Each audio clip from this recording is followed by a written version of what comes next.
Hey everyone, welcome to the channel. Today, we're diving into the world of mascot horror with a review of Indigo Park. This game has generated quite a bit of buzz, so I decided to check it out for myself.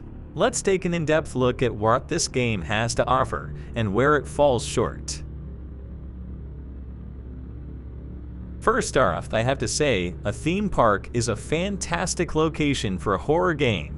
The potential for creepy, unsettling environments is huge. Abandoned rides, dark funhouses, and empty arcades. These settings are naturally eerie and could be used to create a truly chilling atmosphere. Unfortunately, that's about the most positive thing I can say about Indigo Park. The game quickly becomes monotonous and feels overly scripted. The biggest issue here is the lack of storytelling. You wander through this creepy, deserted park with no real context or backstory. Why is the park abandoned? What happened to the guests? Who are these humanoid mascots? Instead of weaving an intriguing narrative, Indigo Park leaves you in the dark. This lack of story depth makes the game feel shallow and uninspired.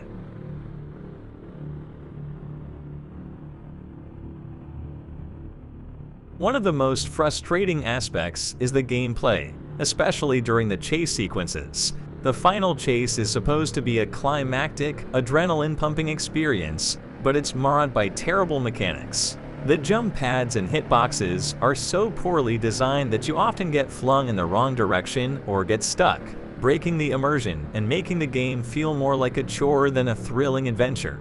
It's nothing we haven't seen before in games like Poppy Playtime or even the controversial Garden of Banban. Yes, I can't believe I'm actually comparing it to that.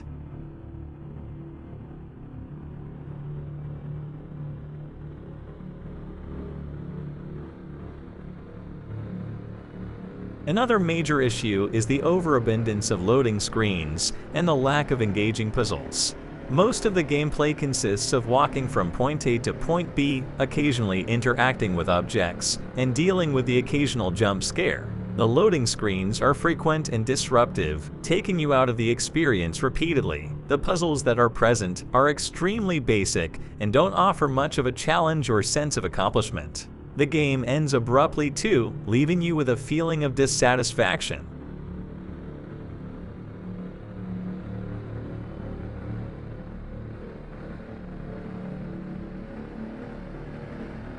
For a setting as grand as an amusement park, there's a surprising lack of stuff to do or explore. Each area feels barren and underdeveloped. There are only a few interesting environmental elements, and the majority of the park feels empty and lifeless. I would have preferred fewer areas with more detail and interactions. Imagine if each ride or attraction had its own unique horror element or puzzle. The art direction shows promise, but it feels like the teams stretch themselves too thin, resulting in a lot of missed opportunities.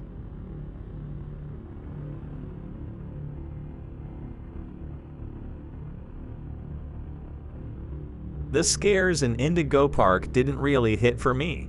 The character designs are visually interesting but not particularly scary or imposing. The few jump scares that do occur are predictable and fail to create a lasting impact. Effective horror relies on building tension and a sense of dread, and unfortunately, Indigo Park misses the mark on both counts.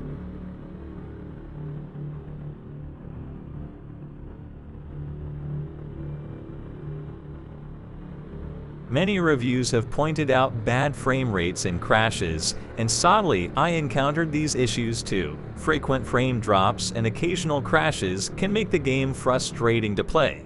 These technical issues further detract from the overall experience and highlight the need for more polish and optimization.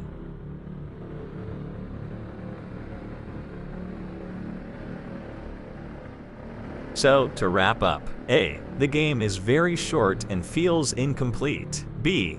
It feels too much like a mix of Poppy Playtime and Security Breach without bringing anything new to the table. C. Chapter-based games often feel unfinished, and this is no exception. The story is not well presented, and the game doesn't feel like a complete product.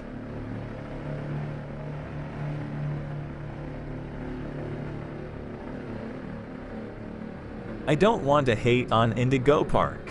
I love the concept and I can see the passion behind the project. I want to acknowledge that I'm aware of the challenges and difficult circumstances faced by the developer of Indigo Park.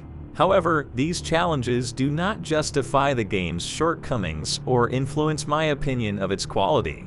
My review focuses solely on the game's merits and flaws and not the situation of its creators. Thanks for watching. If you enjoyed this review, don't forget to like and subscribe for more content. If you have played a game, let me know your thoughts on Indigo Park in the comments below. Until next time, stay sleety.